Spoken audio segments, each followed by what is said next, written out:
ನಮ್ದೊಂದು ಟಿವಿ ಇದೆ, ಆ ಟಿವಿ ಸ್ವಲ್ಪ ರೆಡಿ ಮಾಡ್ಬಿಟ್ಟು ಕೊಡ್ಬೇಕಾಗಿತ್ತು. ಯಾವುದು? ಮಾಮೂಲಿ ಇದು ಟೇಬಲ್ ಮೇಲೆ ಇಡ್ತಾರಲ್ಲ ಆ ಟಿವಿ. ಹಾ. ಅದು ಆಕ್ಚುಲಿ ಏನಂದ್ರೆ ನಮ್ಮ ಮನೆ ಪಕ್ಕದಲ್ಲಿ ಒಬ್ರು ವಯಸ್ಸಾಗಿರೋರು ಅವ್ರೆ, ಗಂಡ ಹೆಂಡತಿ. ನಮ್ಮನೆ ಟಿವಿ ಏನಾಯ್ತು, ಸ್ವಲ್ಪ ಯಾಕೋ ಬರ್ತಾ ಇರಲಿಲ್ಲ ಅಂದ್ಬಿಟ್ಟು ರಿಪೇರಿಗೆ ಅಂತ ಕೊಟ್ಟಿದ್ದು. ಬೆಂಗಳೂರಿಂದ ಎಲ್ಲ ನಮ್ಮ ಫ್ಯಾಮಿಲಿ ಎಲ್ಲಾರು ಬಂದಿದ್ರು.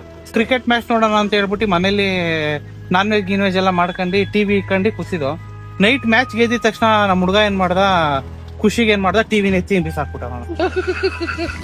ಏನಾಯ್ತು? ಡಿಸ್ಪ್ಲೇ ಎಲ್ಲ ಹೊಡೆದ? ಆ ಡಿಸ್ಪ್ಲೇ ಏನು ಹೋಗಿಲ್ಲ, ಅದು ಚಾರ್ಜಿಂಗ್ ಆಗ್ತಾರಲ್ಲ ಅದೊಂದು ವೈರ್ ಹೋಗ್ಬಿಟ್ಟೈತೆ. ಆಮೇಲೆ ಟಿವಿ ಏನಾಯ್ತಲ್ಲ, ಇವಾಗ ಅವ್ರು ನೋಡಿದ್ರೆ ಅವ್ರಿಗೆ ವಿಷಯ ಗೊತ್ತಿಲ್ಲ. ಅದು ತಂದು ಕೊಟ್ಬಿಡಪ್ಪ ಮಧ್ಯಾಹ್ನ ಟಿವಿನ ಅಂತ ಹೇಳ್ತಾವ್ರೆ. ತಂದ್ಬಿಡಿ ತಂದ್ಬಿಡಿ. ತಗೊಂಡ್ಬಿಡ್ತೀನಿ.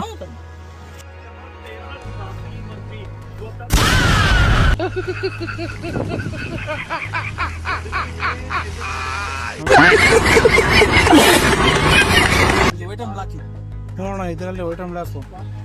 ಇದ್ರಲ್ಲಿ ನೋಡ್ತಾ ಇದ್ರು. ನಮ್ಮ ಫ್ಯಾಮಿಲಿಲಿ ಹುಡುಗರೆಲ್ಲ ಅವರಲ್ಲಣ್ಣ, ಅವರೆಲ್ಲ USA ಅಲ್ಲಿ ಇರೋದು. ಮಾಮೂಲಿ ಟಿವಿ ನೋಡಿದ್ರೆ ಮಜಾ ಬರಲ್ಲ ಕಣ ಅಂತ ಅಂದ್ರು. ಇದು ರಿಪೇರಿ ಮಾಡಲ್ಲ, ಇದು ಆಂಟಿಕ್ ಪೀಸ್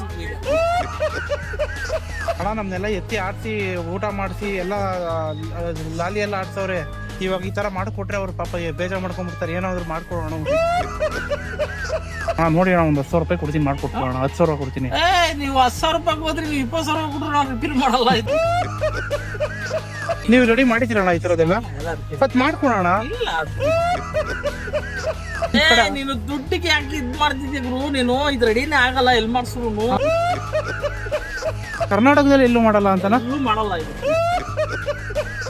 ಇದು 10,000 20,000 ರೂಪಾಯಿ ಮಾಡೋ ಟಿವಿನ ಇದು. ಅಣ್ಣ ಏನೋ ಮಾಡ್ಕೊಳೋಣ. ಅಲ್ಲ ಗುರು, 20,000 ರೂಪಾಯಿ ಕೊಟ್ಬಿಟ್ರೆ ಅಂದ್ರೆ ಏನೋ ರಿಪೇರಿ 20,000. ಅಣ್ಣ ನನಗೆ ಬರೀ ಆನ್ ಆಗ್ಬಿಟ್ರೆ ಸಾಕಿದು. ಬೇಕಾದ್ರೆ 20,000 ಕೊಟ್ಬಿಟ್ಟು ಇವಾಗಲೇ ಕ್ಯಾಶ್ ಕೊಟ್ಟು ಹೋಗ್ಬಿಡ್ತೀನಿ. ಕೊಡ್ತೀಯ ಗುರು? ಬಾಂಬೆಗೋ ಮುಂಬೈಗೋ ತಗೊಂಡೋಗಿ ರೆಡಿ ಮಾಡಿಸ್ಕೊಂಬತ್ತೀನಿ ಅಣ್ಣ. ಅಲ್ಲಿ ಗಂಟ ನಿಮ್ ನಂಬರ್ ಕೊಟ್ಟಿರ್ತೀನಿ. ನಿಮ್ಮ ಹತ್ರ ಕೊಟ್ಟಿದ್ದೀನಿ ಅಂತ ಹೇಳ್ತೀನಿ ಅಣ್ಣ. ನೀವು ನಮ್ಮ ಹತ್ರ ಕೊಟ್ಟವ್ರೆ ಇವರು ಬಂದ್ಬಿಟ್ಟು ಟಿವಿನ ಅಂತ ಹೇಳ್ಬಿಡಿ ಸಾಕು. ಇಲ್ಲ ಇಲ್ಲ ಇಲ್ಲ ಅಣ್ಣ ಇದೇ ಕೇಳ್ಬೇಡಿ. ಅಣ್ಣ ಒಂದು 5,000. ಅದು ಬ್ಯಾರವ್ರಿಗೆ ಹಂಗೆ ಯಾರಿಗ ನಾವು ಹೇಳ್ತೀವಿ. ಅಣ್ಣ ಒಂದು 5,000 ಕಾಸು ಕೊಡ್ತೀನಿ. ಅದು ಬ್ಯಾರವ್ರಿಗೆ ಹೇಳಿ, ನಾನು ದುಡ್ಡು ಮುಂದೆ ಹೇಳೋಗ್ಬೇಡಿ ನೀವು.